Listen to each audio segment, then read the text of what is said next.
Hi, welcome to another edition of Relatable. I'm your host, Stephanie Michelle. This is the show where we talk about exceptional human encounters, the people that make them happen, and the actions it takes to create them. Love that.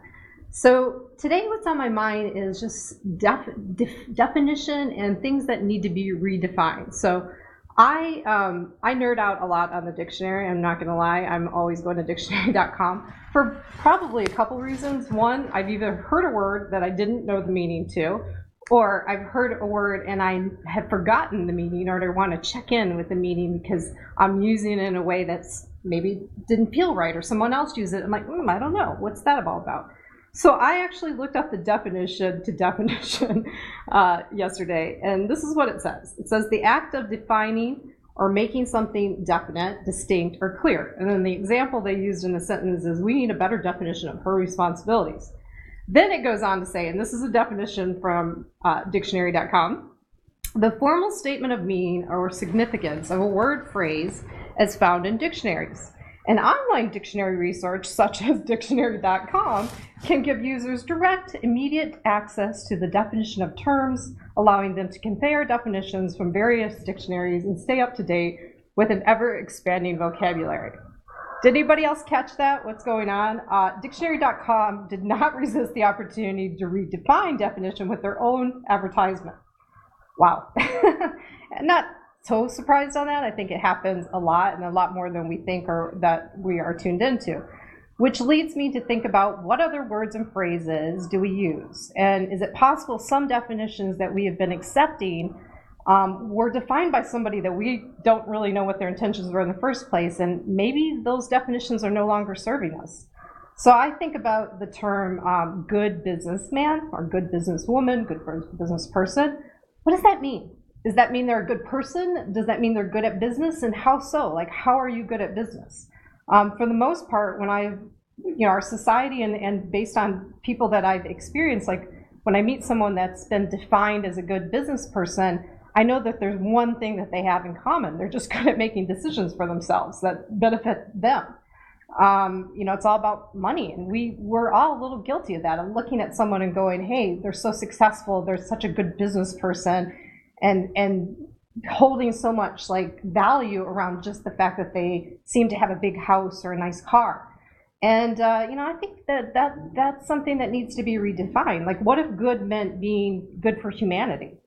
The ability to make mutual decisions that factor in wellness and are not just about profit all the time.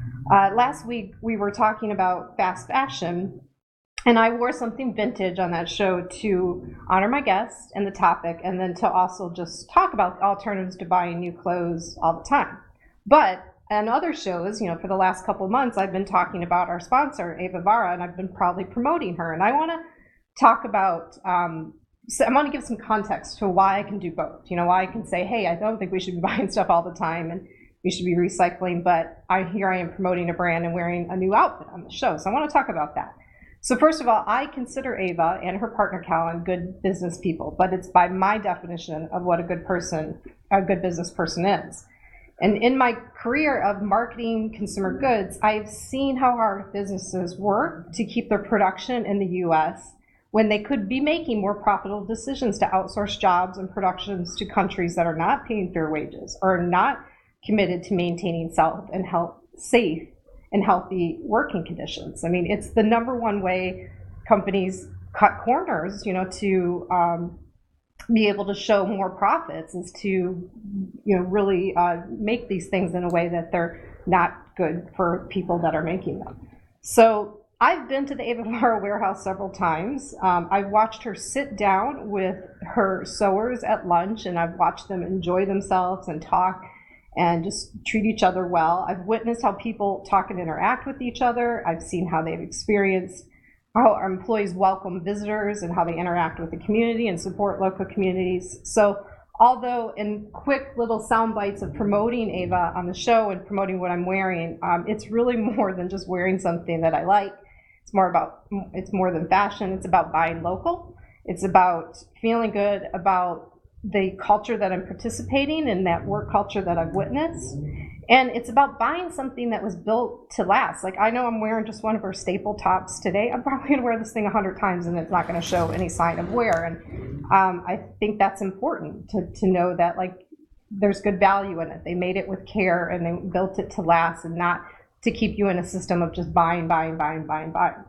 So I just wanted to be clear about that. So when I promote and say, hey, use the Relate20 promo code to get 20% off your order, I'm promoting more than just getting good clothes at a good value and good quality. It's really about supporting a brand that makes human first decisions. Really important to me, human first decisions. So moving on, I want you to think about that, like this human first thing. We're getting ready to enter into a you-know-what show of communication and topics and scandal as we go deeper into our 2020 presidential election. And I'm really inviting everyone to listen closely, ask what does things mean? Like, just because you think you know what they're talking about, like, we can all check up on that. We can all gain some more knowledge. So question everything. And that shouldn't be surprising coming from me. I love questions, but just question everything. Stop talking if you have to. You should.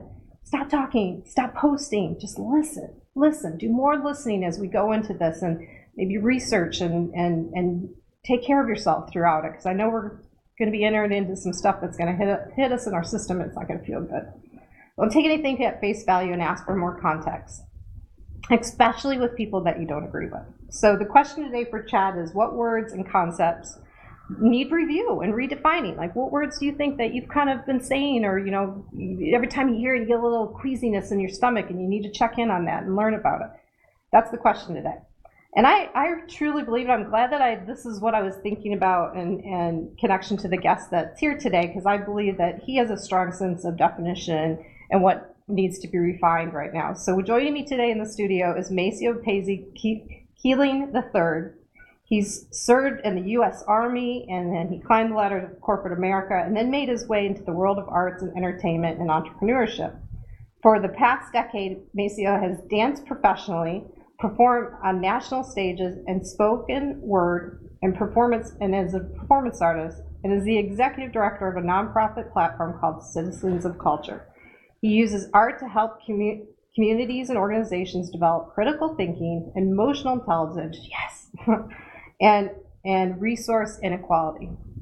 Yeah, that's you. That's me. That's you. Hi, I'm here. You're here. Yep. I'm glad you're here. So I got to unload a little bit and kind of share what's on my mind. What's pulling your attention right now? I think that a lot of what you said is how I spend my thoughts and circulate that. Obviously, defining and redefining the world that we live in is something that many people are thinking about right now. I personally am interested in the idea of what it means to actually move forward as a civilization, as society. I think the metaphor of definition is really interesting because all of the words we use are made up, right? And so by someone. Yeah. And so to presume, you know, that you as an organization can own the authority or corral the authority about how words are supposed to be used means that we actually have an opportunity to inspect and critique, like you were saying, think about who these authorities are and where the basis for their authority comes from. And I think a lot of it comes down to their ability to publish and distribute their ideas to other authorities, right? You know, a dictionary is only as good as the number of people that are using it to refer to the meaning of words. So if you and I looked up the word definition and we didn't use dictionary.com to find the definition, then we wouldn't see their name listed in the definition, right?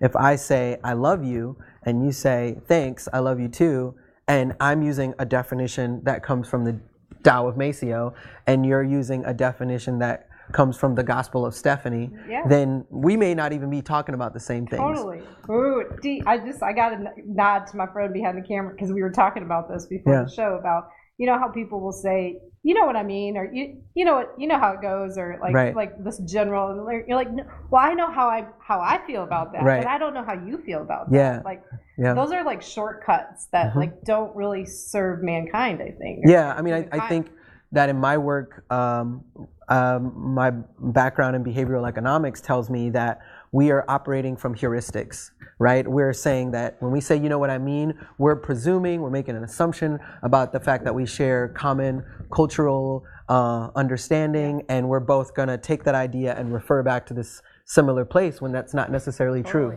right? It might be that you come from a different part of the country than me, or a different country altogether, and you don't know what I mean at all. And so we have to, I think part of it is we have to work on defining things for ourselves first, so that we are capable of understanding what we're communicating to each other when we do say. Because it's not fair to you or to my idea for me to say, you know what I mean, right? Because you don't. And I think even, so yes, like kind of understanding what your own definitions are, but also being comfortable. Our air conditioning is gurgling right now, but it's all right. It has something to say. What do you mean by that?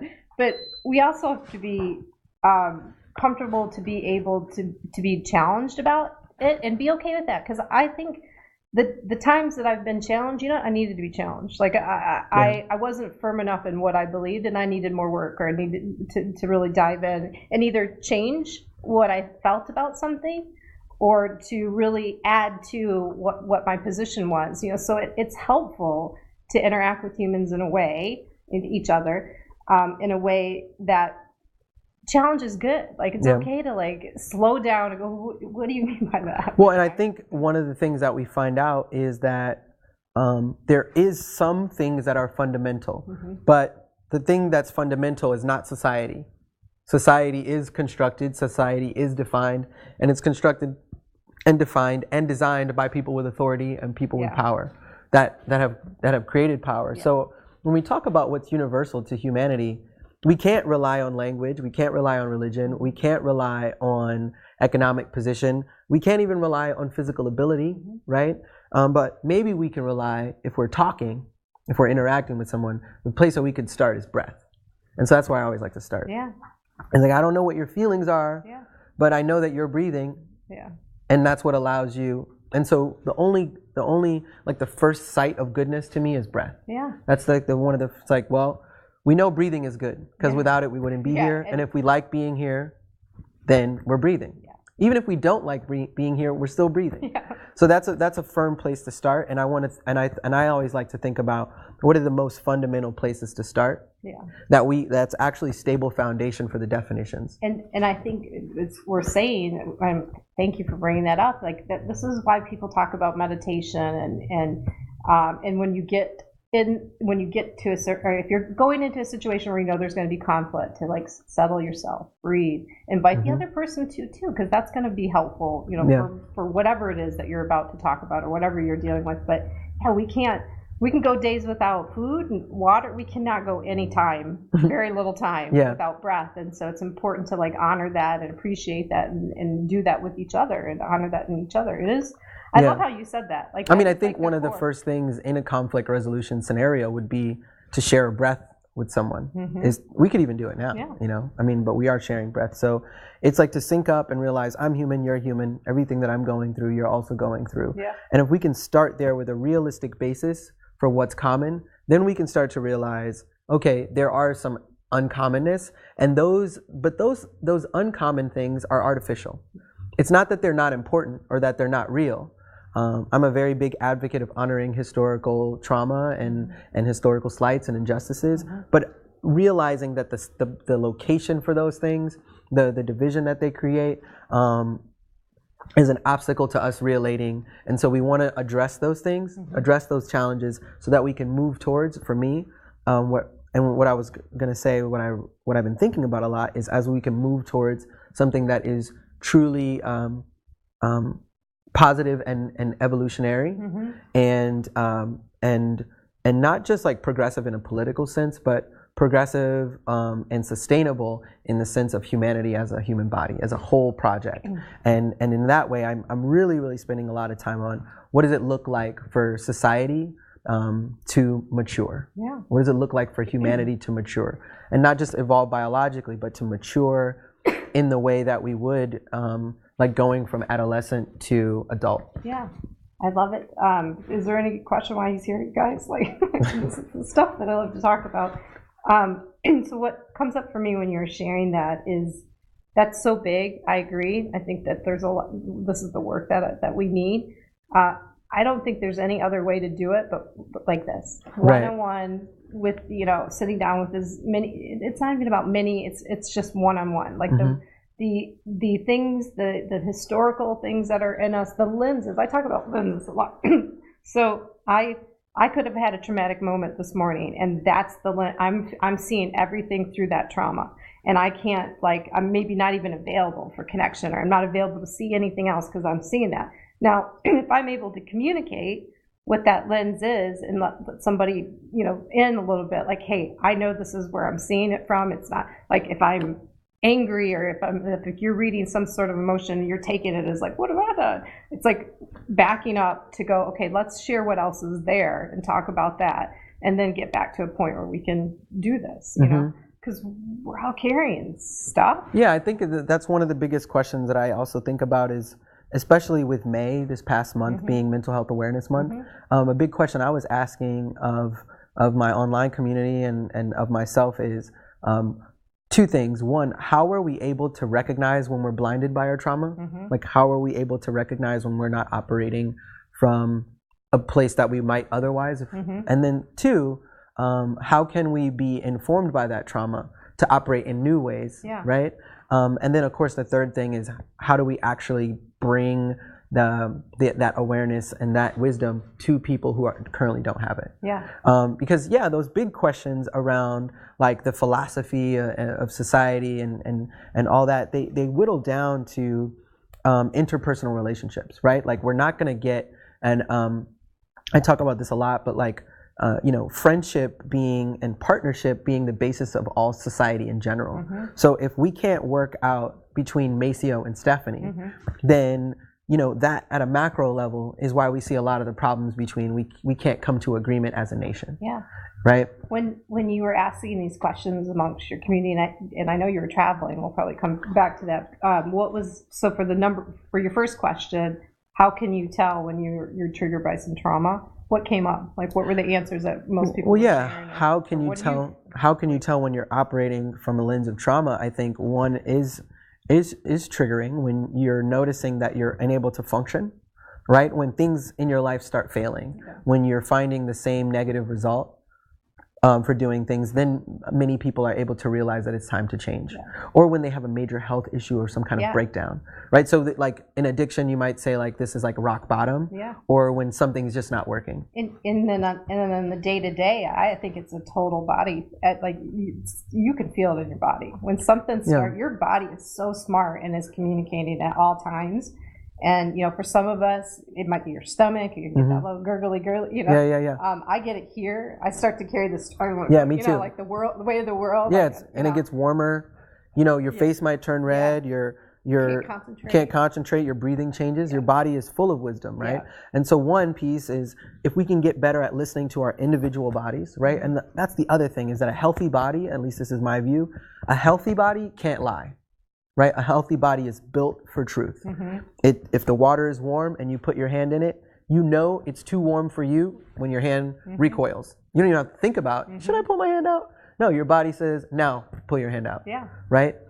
And so if we work on listening to our bodies a little bit, and then you're listening to yours, and you're able to listen and have that inner dialogue, then you're able to better have the two-person dialogue as well. I'd add to that, I love thinking of those terms, like a body that you love too. Like, when you put love, like, healthy is putting love in your tank, and just like loving where you are. Like, that loving body is going to tell you when you're vulnerable. Like, it's going to tell you when you're about to, like, enter some pain and feel something that you shouldn't. Yeah, I mean, I think that's the beauty of vulnerability, is it's so honest, right? Is that you can't lie about what hurts or not. Maybe you can lie to the other person and try to hide your pain, but inside you know what's going on, right? Totally. And I think we start with the body because psychology and emotions, we're just not attuned to it yet. Like, and to me, that's one of those places where we start to recognize what maturity as a civilization, what maturity as humanity looks like. I think mature societies are societies where the individuals are capable of not only listening to their body and engaging with the wisdom there, but listening to their own hearts and minds and engaging with the wisdom there. So, I think every part of humanity has found ways to improve on certain parts. Like in the Western world with capitalism, we've improved incredibly, right, with technology. But then there are some other areas like Aboriginal cultures that are maybe much better with listening on the inside. Definitely. I want to go back to something you said when we first started talking. So our definitions of love might not be the same. If I say I love you and you say I love you, they might not be the same. Yeah. Do you have a definition for love that I carry around? Yeah. Yeah. So my definition of love is I had it memorized perfectly, but I haven't thought about it in a while. But my definition of love is safety and support, right? And so that manifests itself in many different ways. But if I am capable and feel, right, if I'm capable of providing safety and being supportive, then I know that I'm capable of loving. If I feel safe and supported, then I'm capable of loving. And when I know that I'm not able to or don't feel those things, that's when I can tell that I'm moving away from love, because the less safe I feel and the less supported I feel, the closer I move towards fear. Yeah. And so love is a spectrum, obviously. Yeah. But I know that, like, in my mother's arms as an infant, I both felt safe and supported. In my lover's arms, you know, I'm vulnerable, deeply vulnerable, but I feel safe and supported enough to enjoy that experience. And then, you know, that might be like the most, you know, pinnacle, right? And then as you move further away, you increase the distance and proximity and increase in fear and less familiar and less safe. And you want to expose yourself left and then less, and then so you have fear on this other side. I love this. It's great. Safe and support. So when you first started sharing that, I was like, oh, our definitions are different. But then I started hearing my definition, and it actually is similar. And it's not mine. It's from M. Scott Peck, The Road Less Traveled. And it's referred to a lot, but it's the willingness to extend yourself for someone else's spiritual growth. Yeah. And so, but when I heard you at first, I was like, oh, I'm hearing that extend for someone else, and you're saying safe and support. But actually, like, if you're safe and supported, the definition of love is like you're willing to go, like you're willing to be vulnerable and extend because you see something. It's like it's not about, hey, I'm just going to be nice in the moment because whatever. Can I challenge you in love? Yeah. So if you take M. Scott Peck definition, the willingness to extend yourself for someone else's spiritual support growth, then modify that definition. This is a challenge on the spot. To self-love. Right? Because if that's someone else's spiritual growth, then how do you modify that definition of love to yourself? Well, you have to be willing to take. To me, that feels right. Like, I have to be willing to push through my own vulnerability to grow and love. Like, you know, and that's key for me too. And I think another statement that I'm really attached to, and this one is my own, is that learning and growth is a natural order of things. Like, could you imagine, you know, having books put on you when you were growing? Like, that'd be painful. And like, to stay short. Like, but just the idea, like, we measure physical growth, but we don't do a good job. We might, but like, you know, in generally speaking, we don't do a good job of rewarding and acknowledging that growth is a natural order of things and allowing that to happen and just be making friends with it. Yeah, I mean, I think when we think of what it looks like to grow, right, I think that we don't really have a rubric age-wise that we're doing publicly. We know that at around a certain amount of time, our hormones start firing, we become interested in sex, we become capable of reproduction. But when are we saying that people should or are able to challenge their own beliefs? Or when do we feel that people are able to be introspective and recognize their own fault? When are we saying, at what age should someone be capable of having a difficult conversation? At what age should people be able to manage conflict and resolve conflict? Right? So we don't have those notches on the wall for these interpersonal skills. And then so you get to be, 30 years old and you're unable to self-assess, self-correct, recognize when you're at fault. You're unable to have difficult conversations or sit in discomfort and be challenged by someone, and you're unable to communicate your thoughts and emotions and recognize what the impacts of those on the world around you and your decisions. Yeah. So to me, I'm very, very, and particularly with Citizens of Culture, very, very interested in creating a framework where people can practice those skills. Yeah, 100%. Like, I'm so excited about this conversation that I just want to like stop and pause and breathe. Like, yeah, it's cool. Stuff, but, yeah. But that's not interesting for you guys, so I will not stop and pause and breathe.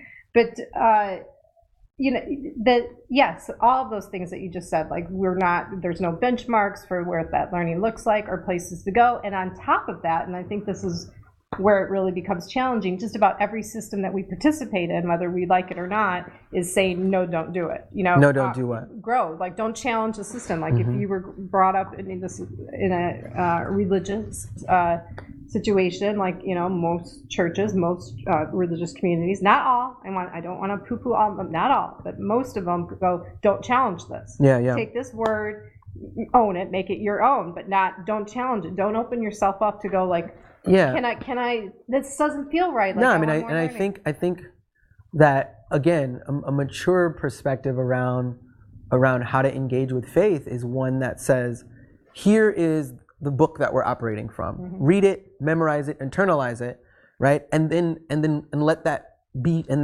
let that fill all of your actions, right? Let that, you interpret that through your daily life practice, right? I think religious practice is an interesting way to talk about it because it acknowledges that we're always practicing and we're never perfect. Yeah. Right. And so to me, I think spirituality and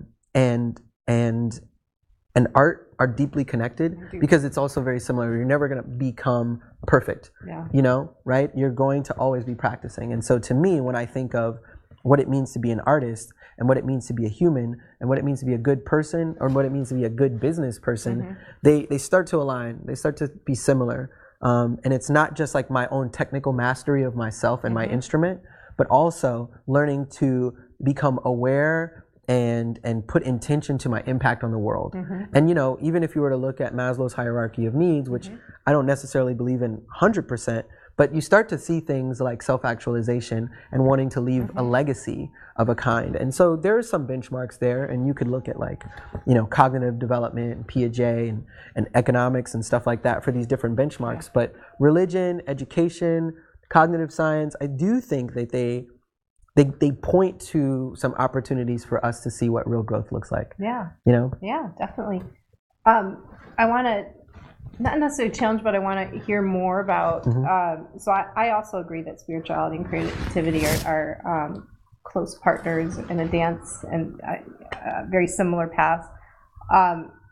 As an artist, though, when you're creating something, how do you know when it's complete? As an artist,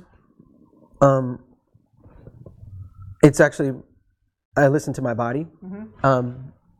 Because it's the same as I know when I'm done eating. There's two ways to know when you're done eating. There's either no food left on the plate, or there's no room left in your stomach. Good answer. Do you smile or something? Interesting enough. So this kind of just reflection on how on the conversations that we had. We've had one conversation and we've been texting a little bit. So this is the first time that I've met Maceo and sat next to him. I loved feeling like I was in a suspended conversation with you. Oh, yeah. Yeah, where we were just like, we talked and then we had a couple texts and I didn't feel like, and I don't know if this is a reflection that other people shared, but this is my reflection of what it felt like to be in a suspended conversation with you. Is like, there's space for this. Like, I don't feel rushed to answer. Like, he's like challenging me and it's open and it feels good and we're like in it together, but like he's giving me space. And there was something beautiful, creative, like on the business side of things, of what I do to be able to, you know, to do this, like I feel a lot of times I have a weird relationship with time. And we're going to talk about your video in a sec too. And that was such a gift to be in something suspended. So thank you for that. But it also reminds me of like, that's how conversation and communication should be with humans. Like, I think we just get stuck thinking like, oh, I have to have this difficult conversation with someone and I'm going to sit down and they're going to hear me and I'm going to hear them. And like, you know, I'm gonna win, or whatever that other side of you is saying. But it's like it's okay to like allow a conversation to just be a conversation that's evolving. I think that's what a relationship is actually. Right. So I wanted to say thank you for creating that space. I don't know if it was intentional, but whatever you want to share. No, I mean, I think that it's both, right? In acting, they teach you about timing and dramatic pauses, right?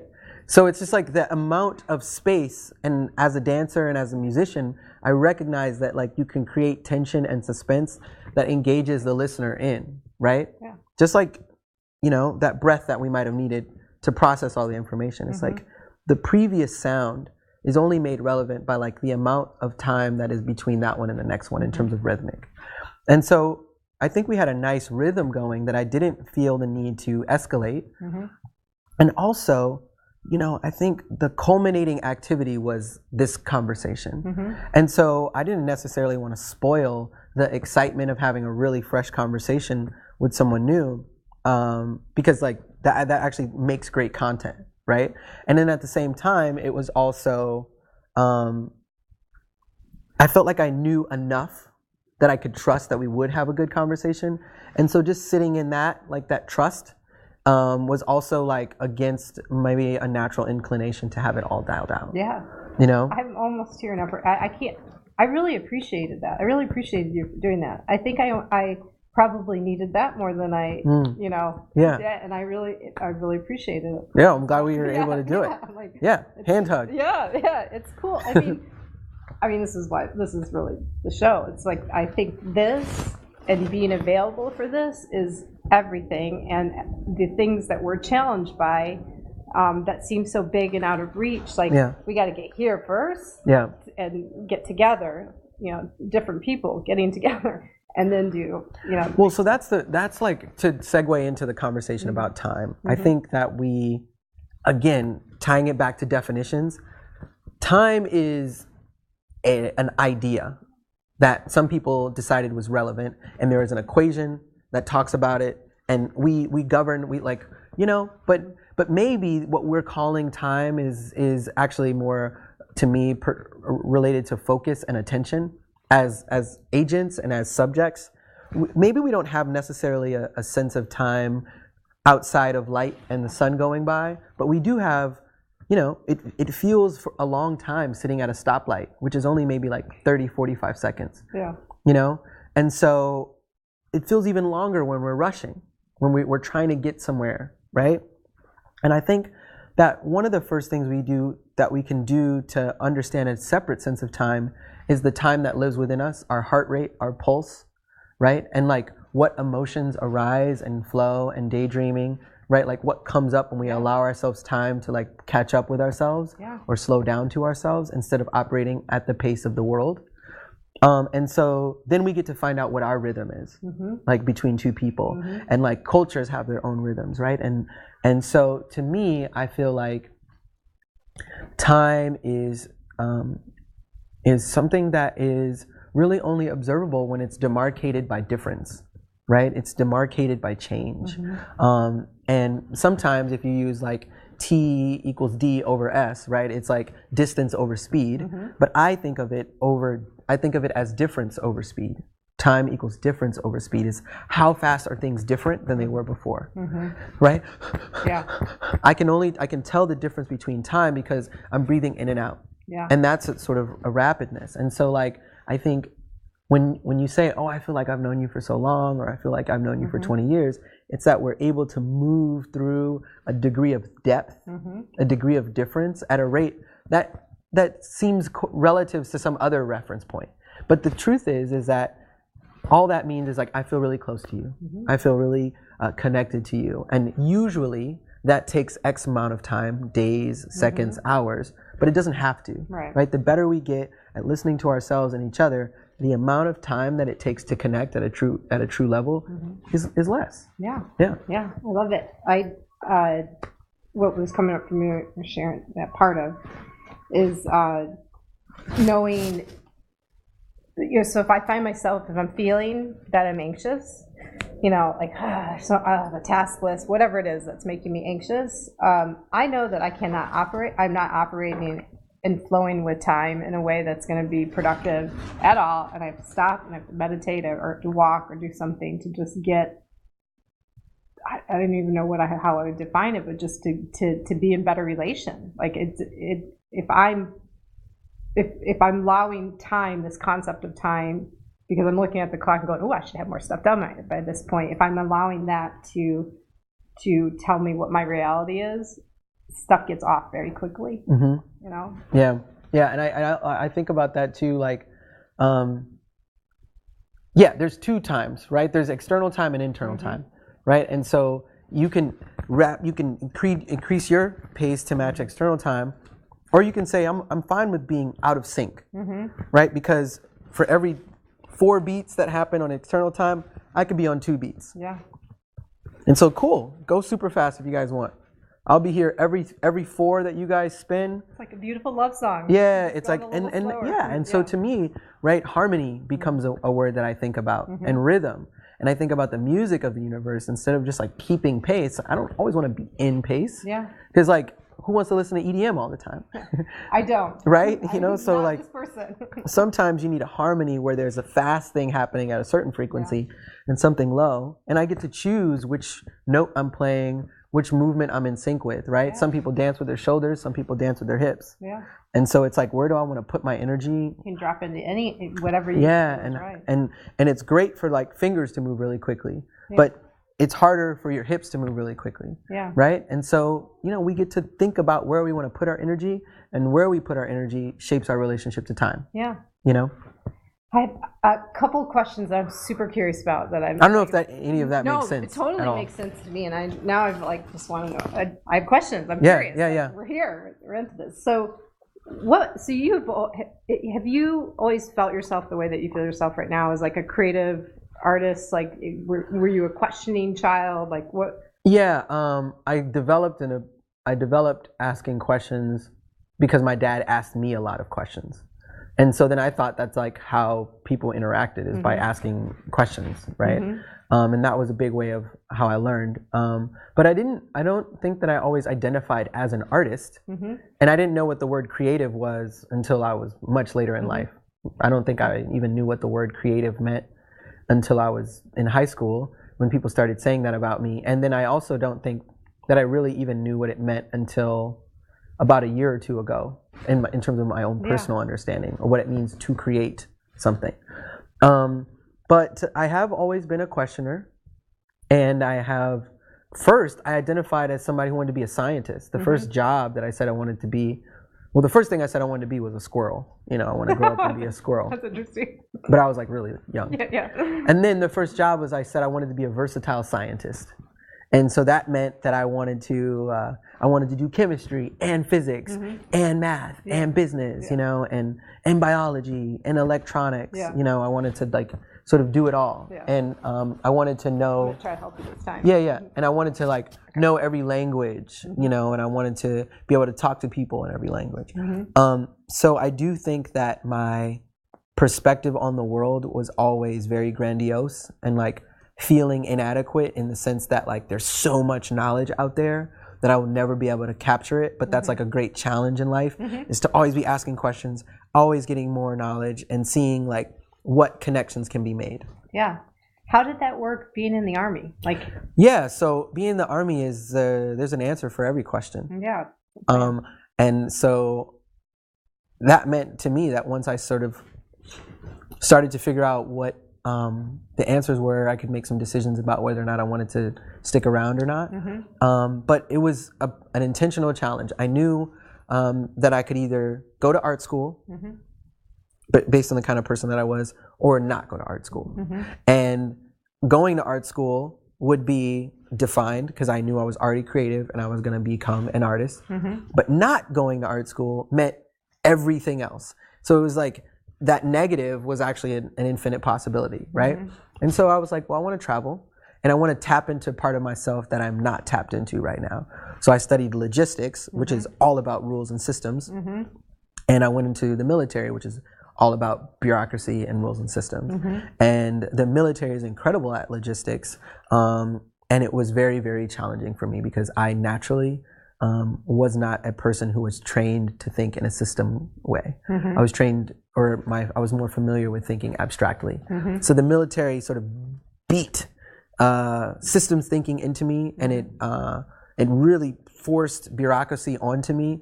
But I was able to take my abstract understanding of things and like try to squeeze it into bureaucracy. And so, that meant that I got to try a lot of different things in the military. I was a performer and a singer and a dancer, but I also, went to Iraq, and I also worked in medical warehouses, and I also worked in humanitarian aid kind of things. So it was a really great place at the end of the day. I just didn't like the fact that my job description required that I kill people. So to put it frankly, pretty much everything else about the military is up or down. It's going to be good or bad compared to other jobs. But that was one thing that you just don't have to deal with in many, many other professions. And so that was the deal breaker for me. Well, there's more distance. I mean, you could be, CEO of a drug company. Right. Yeah. You're not. But I also wouldn't do that job either. Yeah, I know. Right. So I was like, well, I don't want to work at a place where this is literally something I might be called to do. I actually didn't have a problem with putting my own life on the line, but I didn't like the idea that someone could hand me a set of orders that I had committed to following in advance that might include ending someone else's life for reasons that I didn't fully understand. And so that made it really challenging for me to continue after deploying, and so it really helped me though to solidify what my values were. Just curious. So I can imagine that having those feelings, there's probably not anybody you can really talk to. Does the military have someone that's there to discuss mental health, or are they? Yeah, so there are some services that are provided for soldiers who are currently active and exiting. But I think mental health in the United States in general is yet to be mastered. I think in 100 years we'll look back on the way we approach our mind and healing our mind and think it's really primitive. It feels really primitive. I agree.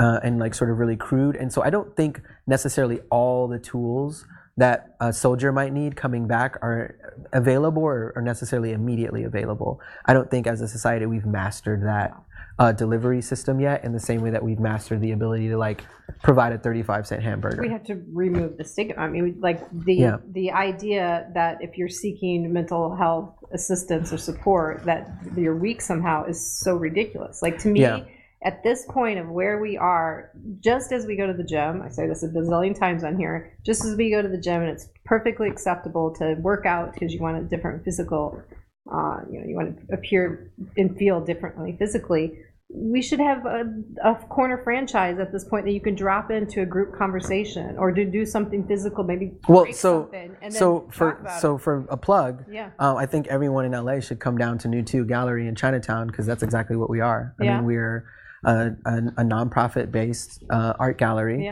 and the art that we practice is called community practice. So every Wednesday night, you can just drop in and connect to people of all ages, from different backgrounds. Everybody speaks English because that's where we're at. But I mean that's my. We're so gonna be plugging this. You're gonna see. Yeah, so that's my business mission is to say yes, we should have mental health accessible in the same way that we have dentists, right? That's actually what I want my legacy to be too. I want to participate in that somehow, that every town, every community has that, and I have a lot of ideas about what should be available there and different services. But that's and I think that's part the of only capitalist franchise system that I want to participate. Yeah, I mean I think it's if you think about the fact that there is a phone service, a screen crack place in sort of any city, you can go get your screen cracked, right? But you're supposed to be expected to,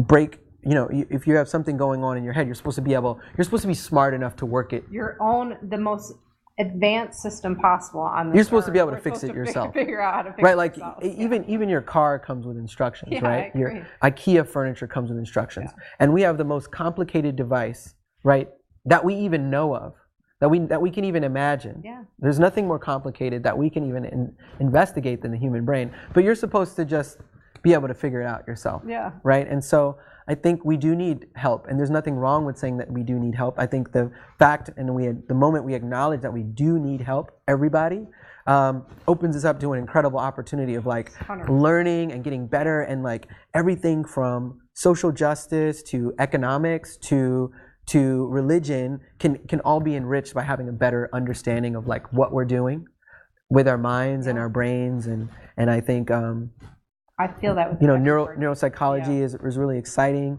Behavioral economics is really exciting. Cognitive development and cognitive science is really exciting.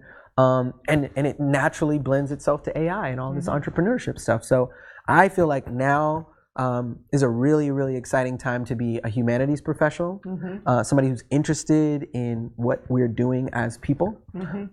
And it's, I'm excited and I'm hopeful that more and more energy and investment will start moving that way. Yeah. And I hope, and a big part of my mission is to make sure that it's accessible to people in a way that technological access hasn't always been. Yeah. Well, that is at Hub what it needs. It has to be accessible to more people, all people. Well, everyone has a brain. Yeah.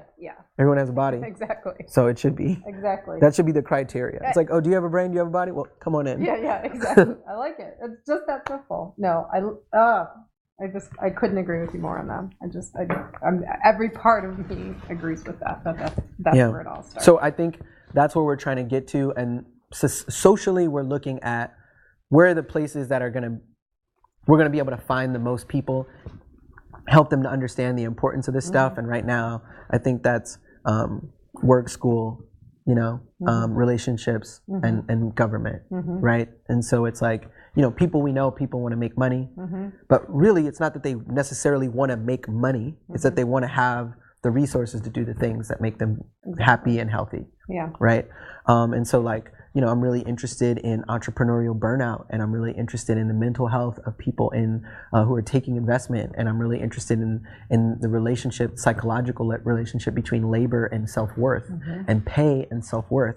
I'm also really interested in the relationship between how we categorize our romantic partnerships as like the pinnacle of what relationships can be, and reframing that to be a more platonic rooted culture, where our romantic life is ancillary and auxiliary to a really strong communal and friendship-based society. I'm also very interested in government and policy, and thinking about how can we design systems that really do honor the fact that if you're a person with a mind and a body, and a spirit, then it's our job as government to provide services for you if you're going to be in a society. Otherwise, shouldn't we just be in the wild? Yeah. You know what I mean? If we're not. I talk about that in terms of human first. Like, we the way that we are going, and if we don't stop to make more human first decisions, we are killing people. We are hurting people. We won't have us people to govern over. Like, it has to like look at human first, and then profits. And then the whole point of participating in society is to say that, well, if you, in exchange for not, stealing, or if in exchange for not being able to eat any fruit off of any tree in the wild, we're going to provide you opportunities to have just as much, if not more,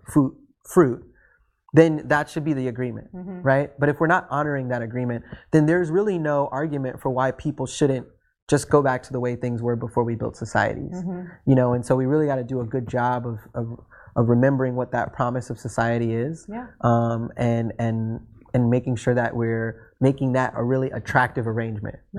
Yeah, I agree. We're getting short on time, so is there anything else that, just to kind of finish this conversation, that you feel really compelled to share before we switch gears here? We're definitely going to be sharing that link, and I think that I would really like to talk, just say a thing or two about the options that we think we have, and how we're talking about it so much, people may be thinking like, yeah, absolutely, I think about this stuff every day, but what do I do about it? And I think one of the first things that was helpful for me was just trying to get a grip on what I needed, like what I needed from others and what I needed from myself, and practice that, right? Practice telling myself the positive things that I'm good at, so that when I walk into a room, I can step in from a place of contribution without feeling inadequate. Right? And that changes the way I carry myself. Because I know I have value. And not just worth, but I have value.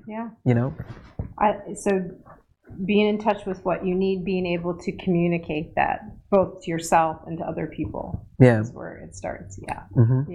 And even some of us might have a challenge in just accepting that we need things. So it's like you kind of come from a place of want, or you participate in a system that's kind of coming from a place of want. So stepping back and maybe interacting with other people, taking some time to learn, research, to know what you need. If we need things. If you ever use money, you need things, right? So that means, like, if you didn't need things, there wouldn't be any basis for us to like interact in the first place, right? So obviously you need things if you want things, I think wants are like the skin and the needs are like the flesh, right? It's like, I want pizza, right? What I need is food. Definitely. My mom would always say like, no, you don't need pizza. You need food. And so I'm going to give you this hearty dinner that has everything that you need. Wow. And you can complain because it's not what you want. But the fact that you're able to complain is built on the fact that you need food. So it's like, we're fine. That's awesome. You're fine. That's funny. She made you eat your vegetables? She made me eat my vegetables. Nice.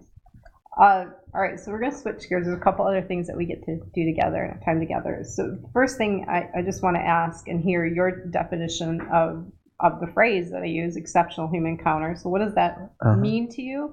And then if you can think of an example recently where you're like, yeah, that's what happened. That was exceptional. So first, I'm going to say that any human encounter is exceptional because they're all different. But one of recent memory will explain further what I mean by the definition, is when we're able to integrate our individual unique experiences as human beings with a broader, more universal experience of humanity. And I think I was riding on a shuttle bus to the airport with some people, and a person told me, hey, I'm really tired and I would love to get to know you a little bit better, but for the next 20 minutes, could we just sit in silence? I kind of need some space for myself. And I thought, yes, this person was able to like pause the moment, acknowledge me as a human being, make me feel acknowledged and understood, and assert what they needed. And I was like, oh my God, I love you. But I'm not going to talk to you for the next 20 minutes because you were able to like sort of just inspire me to recognize, oh yeah, I was just kind of talking because I was afraid to sit in silence and make it seem like I was ignoring a person. But they actually needed space for themselves. And so I was like, that is amazing. It was a perfect moment. And it was just like a sentence. Yeah. It's also just an example of vulnerability. And I think every time that we see vulnerability expressed in humans, it's love.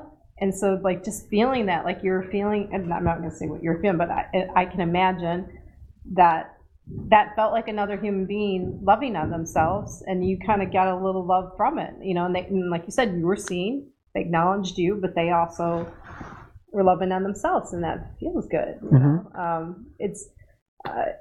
It's courageous and it's beautiful.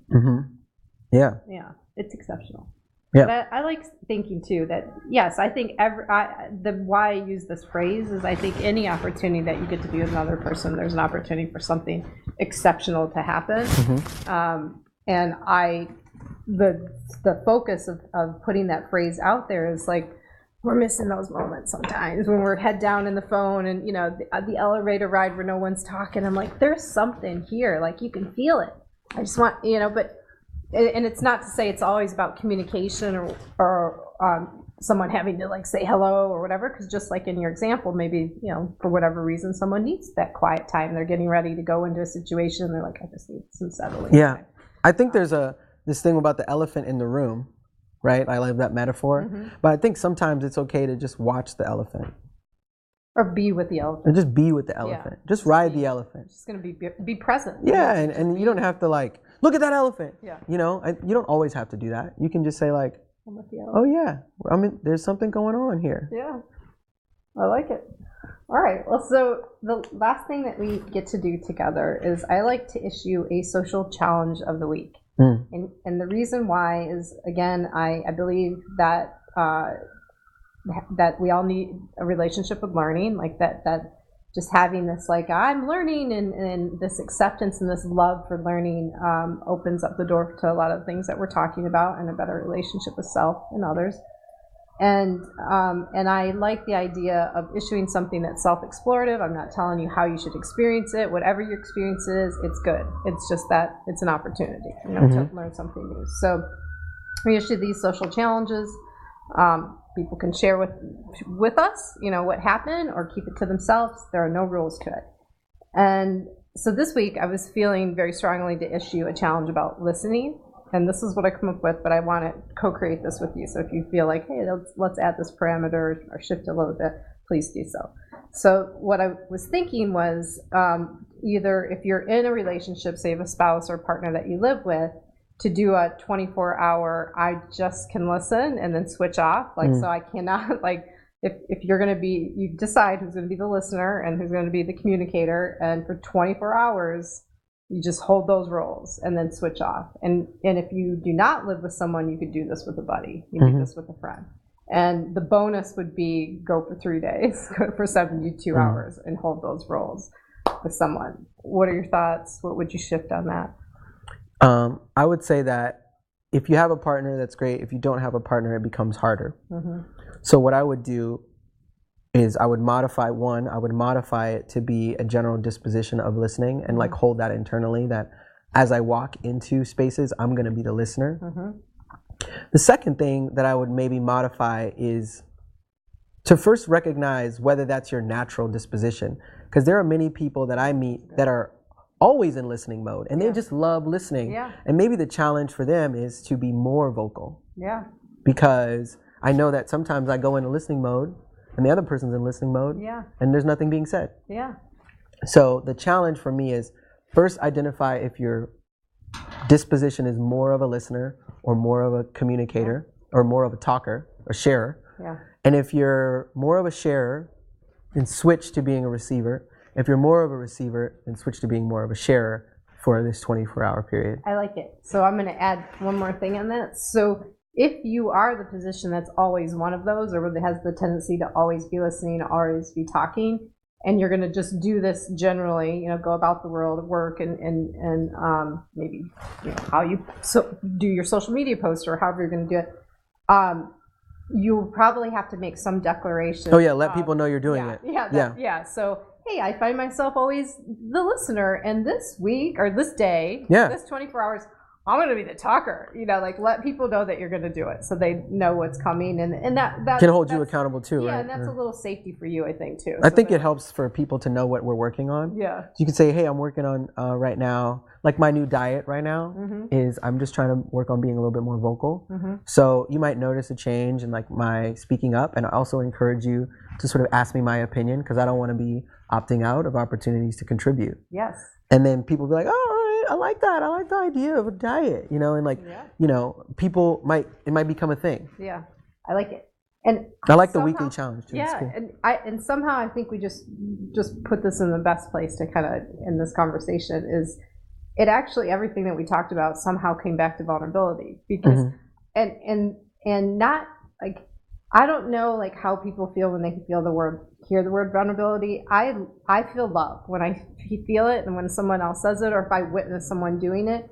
And the more conversations I have about this, and we end up talking about it quite a bit on the show, is when other people express vulnerability, they feel loved. Mm-hmm. They feel good. So like, it may feel like, oh, I don't know if I'm going to walk into work and tell everybody this for this 24 hours, I'm going to just listen or just tell. I guarantee somebody's going to respond to you in a very loving way when you make these declarations that you're caring for yourself and a little bit voluntary, or that are a little bit vulnerable. I can guarantee that. I mean, yeah, and I would say that the other thing that is connected to vulnerability is resilience. And so the other piece of it is that trusting that even if they're not, you'll be fine. Yeah. Vulnerability is about trusting yourself first. Is that even if they're not accepting, even if they're not on board, you'll be fine. It's not the hardest thing you've ever done. It's maybe challenging, which is why it's important to do. But it's not the hardest thing you've ever done. We'll be fine. It might sting a little bit, and we'll grow from that, and we'll learn from that. Temporary. And it's temporary. Get over it, and then the next thing that you try is a little bit easier, a little bit easier. And That's why we go on hikes. We get to the top, and we're like, oh yeah, it was rough getting up here, but now that I see it, I like it, or anything else. But I agree. All right. Well, that puts us at the end of the show. So we're definitely going to be showing or sharing links to Citizens of Culture, and then we can learn about the Wednesday event from there. Or is it a different link? Different link to the gallery, but I can. We'll get those. He also has a book, and are you working on the second volume of that? Is that what I'm working on a different book, but the book is Tao of Maceo. Yeah. It's on Amazon, and you can just search my name and find the book. But we'll share that link. You will not have to search. Okay, good. Yeah, I'll see the link to the book too. Okay. So the Citizens of Culture, the gallery New 2 in Chinatown, and the book are the big projects I'm working on right now. And you're working on a new book? I'm working on another book, but there's a couple different options. I haven't decided which one I'm going to move forward with yet. Hence the video on decision. So if you didn't see my story, or you can go to his Instagram as well. But I really like that idea of like decisions create time. But I'm not going to spoil it. You go watch it for yourself. Mm-hmm. Well, thanks for having me. Yeah, this was awesome. I really appreciate you being here and all your words and time. Your time for being here. So that brings us to another edition of Relatable. Thanks for tuning in. As always, I'm just going to encourage thought around this question, like, what are you doing today to make an exceptional encounter happen? See you next week.